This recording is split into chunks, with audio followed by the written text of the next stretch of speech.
Friends, कैसे आप सभी। तो मैंने आपको पिछले लेक्चर में द प्लस एब्स्ट्रैक्ट नाउन और उसके बाद मैंने वर्ड्स पढ़ दिए थे एब्स्ट्रैक्ट का। एब्स्ट्रैक्ट दो होता था, एक प्रिंसिपल वर्ब और एक नाउन होता है। मैंने आपको पिछले लेक्चर में बताया है। तो वीडियो शुरू करने से पहले मैं एक बात और बताना चाहता हूँ कि प्लीज़ चैनल को सब्सक्राइब ज़रूर कीजिए और वीडियो पसंद आता है तो शेयर कीजिए अपने दोस्तों के पास। तो चलिए हम लोग इस वीडियो में पढ़ेंगे according to ancient English grammar how many types of noun. तो चलिए नोट में दे करके लिखिए अकॉर्डिंग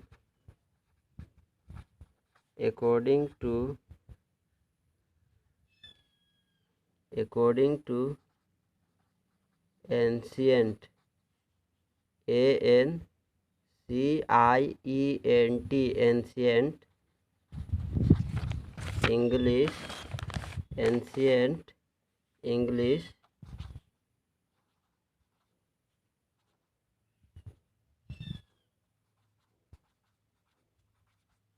एंशिएंट इंग्लिश grammar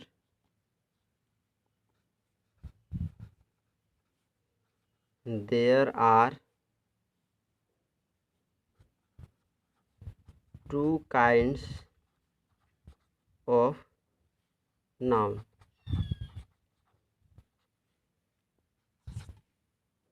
पौराणिक एंशिएंट इंग्लिश ग्रामर पौराणिक अंग्रेजी व्याकरण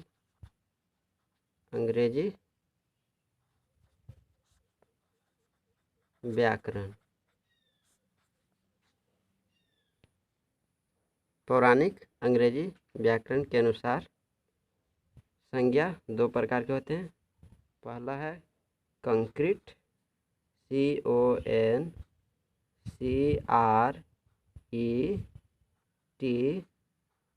कंक्रीट, और दूसरा है एब्स्ट्रैक्ट।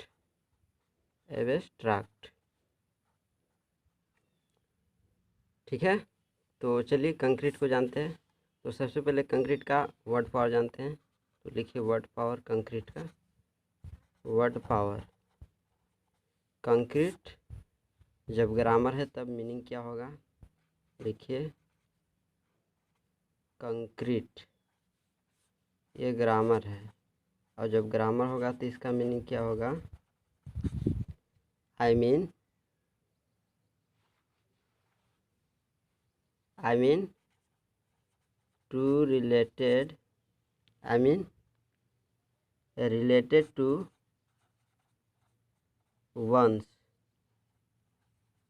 sensitive organs,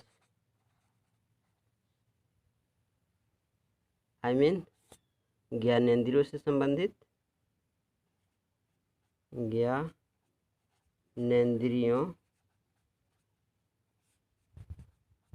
से संबंधित।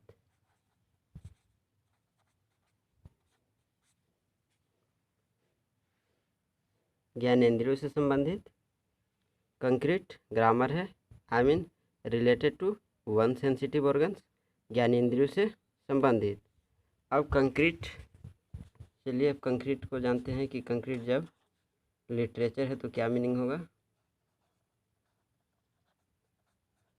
देखिए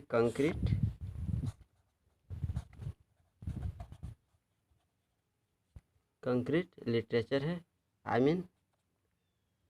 मीन द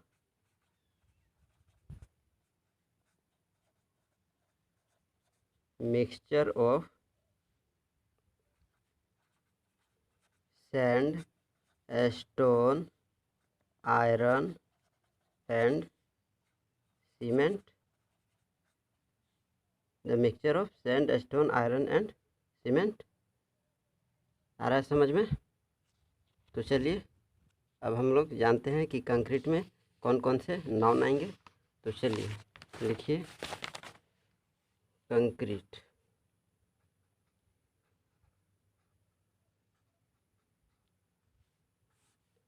कंक्रीट में आपका आएगा प्रॉपर नाउन,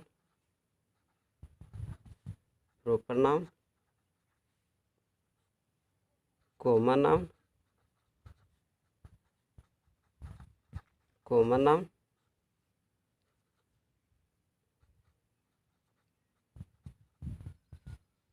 कलेक्टिव नाउन,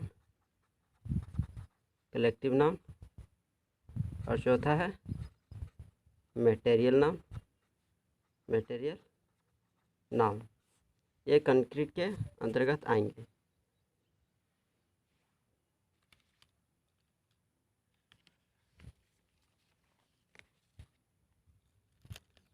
तो चलिए अब हम लोग जानते हैं कंक्रीट का डेफिनेशन। तो चलिए डेफिनेशन को लिखिए, लिखिए definition.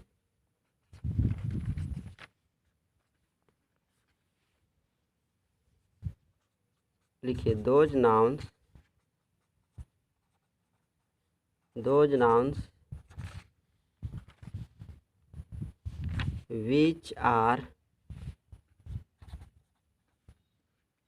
which are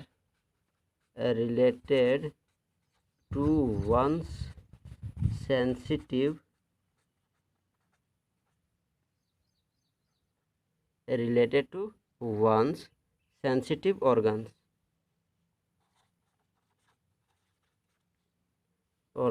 are called concrete noun,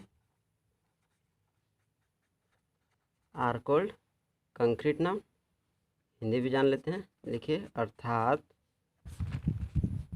वैसे संज्ञाएं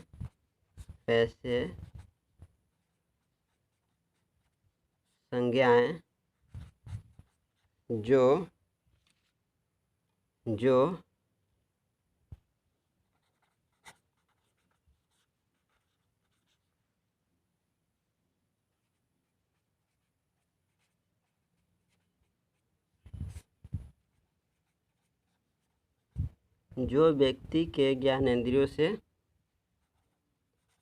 संबंधित होते हैं, कंक्रीट नाउन कहलाता है। I mean those nouns which are related to one sensitive organs are called concrete noun। अर्थात वैसे संज्ञाएं जो व्यक्ति के ज्ञानेंद्रियों से संबंधित होते हैं उसे कंक्रीट नाउन कहते हैं। अब हम लोग जानेंगे एब्स्ट्रैक्ट नाउन का डेफिनेशन। तो चलिए डेफिनेशन उसका जानते हैं। तो लिखिए डेफिनेशन एब्स्ट्रैक्ट नाउन। एब्स्ट्रैक्ट का डेफिनेशन लिखिए those nouns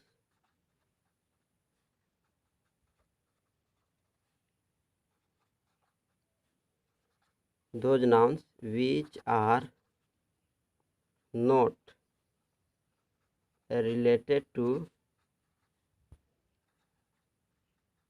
one's sensitive organs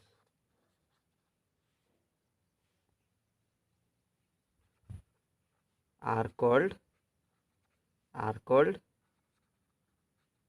abstract noun। अर्थात वैसे संज्ञाएं जो व्यक्ति के ज्ञानेंद्रियों से संबंधित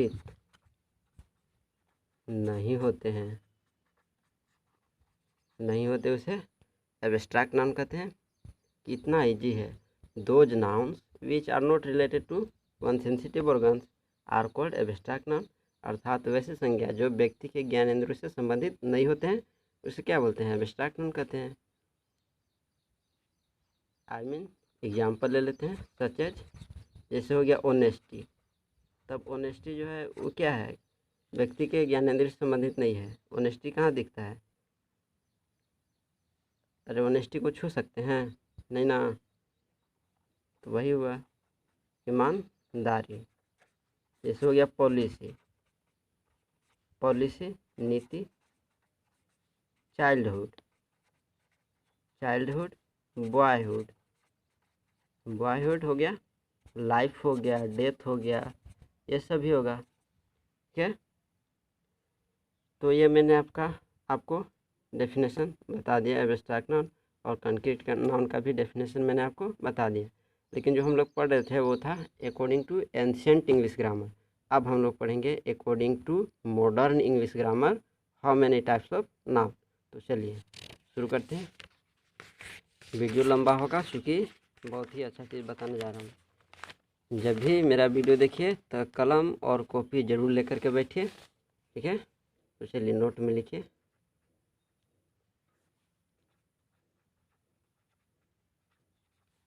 according to modern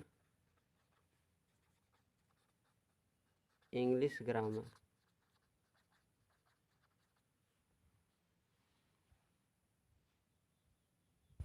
according to modern English grammar,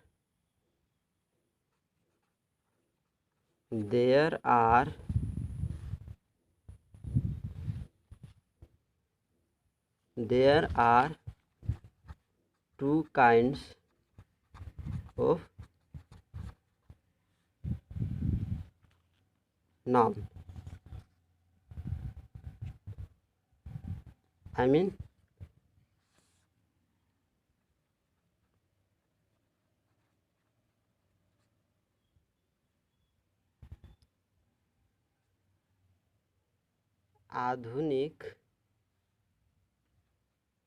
आधुनिक अंग्रेजी व्याकरण के अनुसार संज्ञा के दो भाग हैं। तो चलिए जानते हैं वो कौन कौन से दो भाग हैं। तो पहला है काउंटेबल नाउन, काउंटेबल नाउन। दूसरा है अनकाउंटेबल, अनकाउंटेबल नाउन। तो चलिए हम लोग बारी बारी से जानते हैं। सबसे पहले जानते हैं काउंटेबल। तो सबसे पहले काउंटेबल का वर्ड पावर जानेंगे। तो लिखिए काउंटेबल, काउंटेबल आई मीन गिनने योग्य। तो काउंटेबल से क्या बना, काउंट, और काउंट से क्या बना, काउंटेबल। तो काउंट क्या है, principal verb, I mean to reckon, I mean to reckon, गिनती करना, गिनती करना। तो फिर काउंटेबल का मीनिंग क्या हो जाएगा, I mean recon, I mean recon. तो लिखिए रिकॉनेबल, आई मीन रिकॉनेबल, आई मीन क्या हो गया, गिनती योग्य, गिनने योग्य, रिकॉनेबल गिनने योग्य। तो समझ में आ रहा है। हम लोग अब आगे चलते हैं।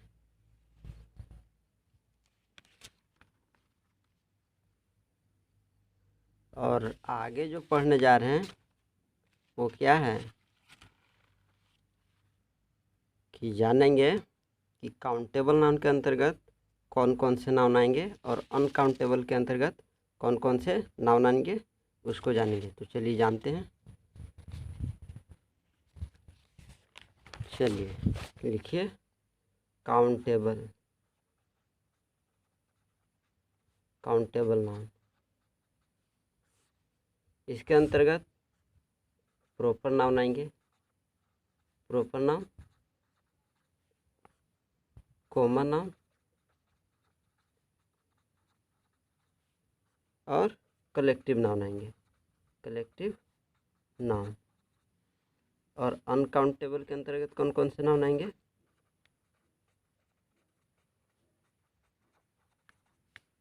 तो अनकाउंटेबल के अंतर्गत material noun, abstract noun, material noun और एब्स्ट्रैक्ट नाउन।